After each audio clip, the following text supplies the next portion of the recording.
నిజ జీవితంలో జరిగినటువంటి కొన్ని సంఘటనల ఆధారంగా ఈ సినిమా తీసాం అని ఒక డిస్క్లైమర్ మనం సహజంగా చూస్తూ ఉంటాం. కానీ ఇక్కడ జరిగినటువంటి హత్య మాత్రం సినిమాలో జరిగినటువంటి కొన్ని సంఘటనల ఆధారంగా నిజ జీవితంలో చేశాం అంటున్నారు. ఇది ఎక్కడ జరిగిందో తెలుసా? సిద్దిపేట జిల్లాలో. దృశ్యం 2 సినిమా చూసి మక్కీకి మక్కి అలాగే రిపీట్ చేయాలని చెప్పేసి ఒక అల్లుడు అత్త ప్రాణాలు తీసినటువంటి ఘటన చోటు చేసుకుంది. అది కూడా ఇన్సూరెన్స్ డబ్బుల కోసం అల్లుడు అత్త ప్రాణాలు తీసినటువంటి దారుణమైనటువంటి ఘటన సిద్దిపేట జిల్లాలో చోటు చేసుకుంది. గుర్తు తెలియని వాహనం ఢీకొట్టి చనిపోయిందంటూ దీని గురించి ప్రచారం కూడా చేశాడు. కేసు దర్యాప్తులో అల్లుడు వెంకటేషే ఈ దారుణానికి పాల్పడ్డాడు అంటూ పోలీసులు నిర్ధారించుకున్నారు. పోలీసుల విచారణలో షాకింగ్ విషయాలు వెలుగులోకి వస్తున్నాయి. ముందుగా ప్లాన్ ప్రకారమే అత్తకు post office insurance, SBI insurance, రైతు బీమా అల్లుడు చేయించినట్లుగా తెలుస్తోంది. అన్నీ చేయించిన తర్వాత ఇప్పుడు అత్త ప్రాణాలు గనక తీస్తే ఆ వచ్చే డబ్బులన్నీ, ఆ ఇన్సూరెన్స్ డబ్బులన్నీ కూడా తనకే వస్తాయి అంటూ అల్లుడు ప్లాన్ చేశాడు. దీనికోసం మహీంద్రా థార్ అనే వెహికల్ను అద్దెకు కూడా తీసుకున్నాడు. హత్యకు ముందు దృశ్యం 2 సినిమాను కూడా చూసినట్లుగా తెలుస్తోంది.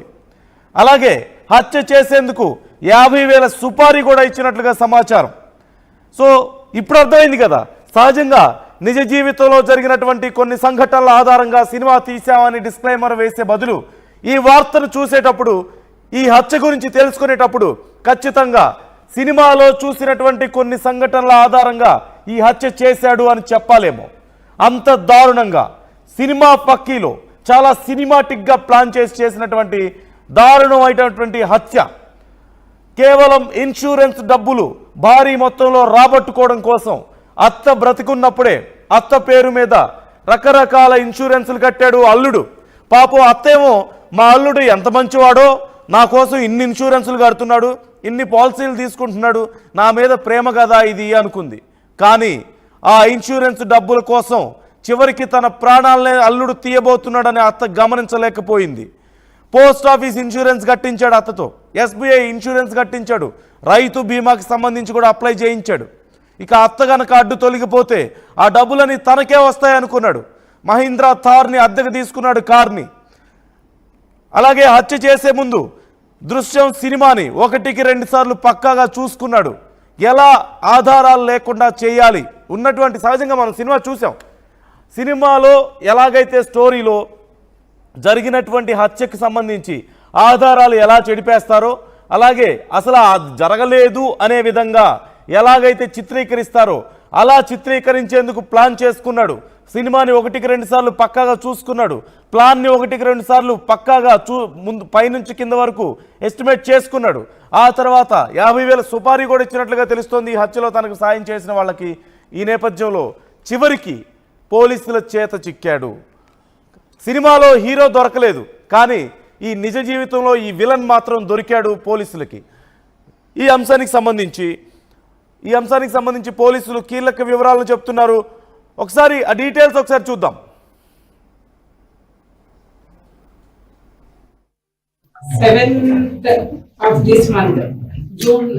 జూలై 7th రోజు మనకు డయల్ 100 ఒక కంప్లైంట్ వచ్చింది.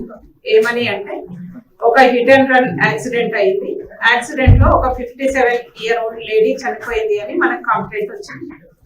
సో దాన్ని మనం ఇమ్మీడియట్ గా హిట్ అండ్ కేసుగా రిజిస్టర్ చేసి దాని మీద ఫర్దర్ ఇన్వెస్టిగేషన్ చేయడం జరిగింది.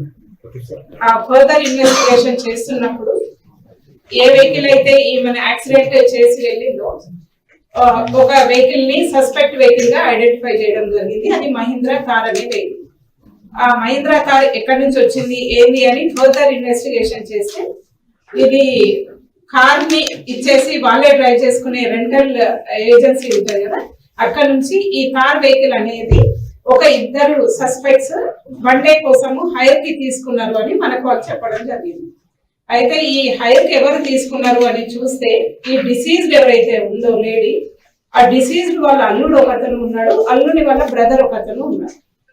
అయితే వీళ్ళు హైర్ తీసుకొని మళ్ళీ అదే టైంలో ఇదే వెహికల్ తో ఆమెకు యాక్సిడెంట్ అవ్వడం ఏంది, హిట్ అండ్ రన్ ఏంది అని చెప్పి మన ఏసీపీ గజ్వేల్ మళ్ళీ సేమ్ సిఐ తోగుట్ట గారు అండ్ ఎస్ఐ రవికాంత్ దీన్ని డీటెయిల్ గా ఇన్వెస్టిగేషన్ చేసినప్పుడు మనకు తెలిసింది ఏంటంటే ఇది యాక్సిడెంట్ కాదు, మర్డర్ అని. ఏంటంటే ఈ ఓల్డ్ లేడీకి ఒక 2 acres ఆఫ్ ల్యాండ్ ఉంటుంది పెద్ద మాసాన్పల్లి అనే విలేజ్ లో. సో ఆమెకి ఏంటంటే మార్చి నుంచి ఈ అక్యూజ్డ్ వాళ్ళ అల్లుడు అండ్ వాళ్ళ బ్రదర్ ఇద్దరు ఈమెకి పోస్ట్ ఆఫీస్ ఇన్సూరెన్స్ ఒకటి చేపించడం జరుగుతుంది అండ్ SBI ఇన్సూరెన్స్ ఒకటి చేపించడం జరుగుతుంది ఈ లేడీతో. చేసిన తర్వాత ఈ ఇద్దరు కూడా ఈమెని చంపితే న్యాచురల్ డెత్ గా చెప్తే ఇన్సూరెన్స్ క్లెయిమ్ చేసుకోవచ్చు అనే ఒక ఇంటెన్షన్ తోటి అల్లుడు ఏం చేస్తాడంటే ఈ లేడీని పొలం దగ్గర పనుంది, ఎలక్ట్రిసిటీ వాళ్ళు వస్తామన్నారు, ఏదో ట్రాన్స్ఫార్మర్ ఫిక్స్ చేయాలి, దానికి నీ సంతకం అవసరం ఉంది అని చెప్పి ఈ లేడీని తీసుకొని బైక్ మీద పొలం దగ్గర తీసుకెళ్ళిన తర్వాత రైట్. ఒకసారి ఈ అంశానికి సంబంధించి మా ప్రతినిధి మహేష్ కూడా మనతో లైవ్లో జాయిన్ అవుతున్నారు. ఫుల్ డీటెయిల్స్ తెలుసుకుందాం. మహేష్, సహజంగా బయట ఘటనలతో సినిమాలు తీస్తుంటారు చాలామంది, బయట జరుగుతున్నటువంటి సంఘటనల ఆధారంగా. ఈ వ్యక్తి మాత్రం సినిమాలో చూసినటువంటి సంఘటనల ఆధారంగా, ఆ సీన్ల ఆధారంగా హత్యకు ప్లాన్ చేసుకున్నట్లుగా తెలుస్తోంది. పోలీసులు ఏం చెప్తున్నారు, కుటుంబ సభ్యుల పరిస్థితి ఏంటి, అసలు ఈ హత్యకు ఎలా ప్లాన్ చేసుకున్నాడు, ఎలా దొరికిపోయాడు, డీటెయిల్స్ ఎలా ఉన్నాయి ఓవరాల్గా? సిద్దిపేట జిల్లా తౌట మండలం పెద్ద మాసాన్పల్లి గ్రామానికి చెందినటువంటి వెంకటేష్ తన అత్తను ఒక పన్నాగం పన్ని ఖచ్చితంగా ఈమెకు ఇన్సూరెన్స్లు కట్టి ఇటు పోస్ట్ ఆఫీస్ కావచ్చు, SBI లైఫ్ ఇన్సూరెన్స్ కావచ్చు, అదేవిధంగా దీనికి సంబంధించి ఇన్ని రకాలుగా చేసుకుంటూ ఆమెను చంపాలనే ఉద్దేశం కొద్దీ ఒక తనకున్నటువంటి బంధువులకు సంబంధించిన తార్ వెహికల్ని ఒక అద్దెకు తీసుకొచ్చి ఆమెను చంపేసి ఒక దృశ్యం సినిమాగా క్రియేట్ చేసి నా పరిస్థితి మనం చూస్తాం.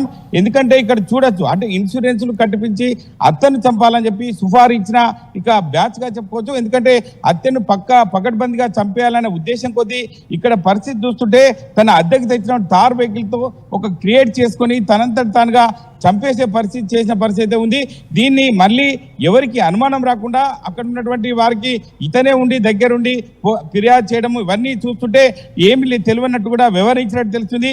స్థానికంగా పోలీసులు మాత్రము నిఘా పెట్టి స్థానిక తొగుట సిఐ లతీఫ్ తో పాటు సంబంధిత పోలీసు అధికారులు నిఘా పెట్టి ఆ చుట్టుపక్కల జరిగినటువంటి యాక్సిడెంట్ పరిసరాల్లో ఉన్నటువంటి సీసీ కెమెరాల ఆధారంగా ఈ యొక్క జరిగినటువంటి సంఘటనను వెలుగులోకి తీసుకొచ్చారు.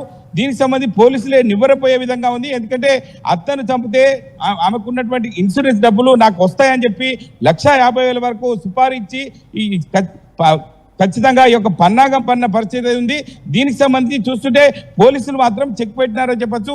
వెంకటేష్ కు చెక్ పెట్టినట్టు తెలుస్తుంది. ఎందుకంటే ఇటువంటి సంఘటనలు జిల్లాలో పోలీసులకు ఒక సవాల్గా చెప్పుకోవచ్చు. అంటే ఈ యొక్క సవాల్ను అధిగమించినారే చెప్పొచ్చు. పోలీసులు మాత్రం అంటే సిఐ లతీఫ్ ఆధ్వర్యంలో రంగప్రవేశం చేసి అక్కడ ఉన్నటువంటి పరిస్థితులను బట్టి ఈ యొక్క వెంకటేష్ అదేవిధంగా తార్ వెహికల్ ఉన్నటువంటి కరుణాకర్ సంబంధించిన ఇష్యూను కూడా జరిగినటువంటి 4-5 రోజుల్లోనే టేకప్ చేసి ఈ యొక్క పట్టుకోవడం జరిగింది. దీనికి సంబంధించి అంటే నివ్వరపోయే పరిస్థితి ఉంది.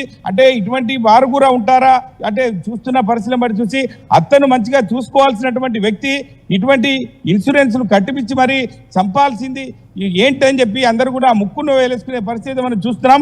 ఏది ఏమైనప్పటికీ పోలీసులు మాత్రం ఈ విషయంలో ఒక 4-5 రోజుల్లోనే ఈ యొక్క సంఘటనపై నిఘా పెట్టి దుండగులను పట్టుకునే పరిస్థితి మనం చూస్తున్నాం. నందు రైట్. Thank you Mahesh. మొత్తం మీద ఈ ఘటనకు సంబంధించి ఇంకా పూర్తి స్థాయిలో విచారణ జరుగుతున్నట్లుగా తెలుస్తోంది. అయితే ఇంత సినిమా పక్కీలో అత్త ప్రాణాలను తీసినటువంటి అతని పట్ల ఆందోళన వ్యక్తమవుతుంది. ఇప్పటికే ఆ ఫ్యామిలీ అంతా కూడా ఇలాంటి దుర్మార్గుడికి ఖచ్చితంగా కఠిన శిక్ష పడాలి అంటూ కోరుతున్నట్లుగా తెలుస్తోంది. ఈ అంశానికి సంబంధించి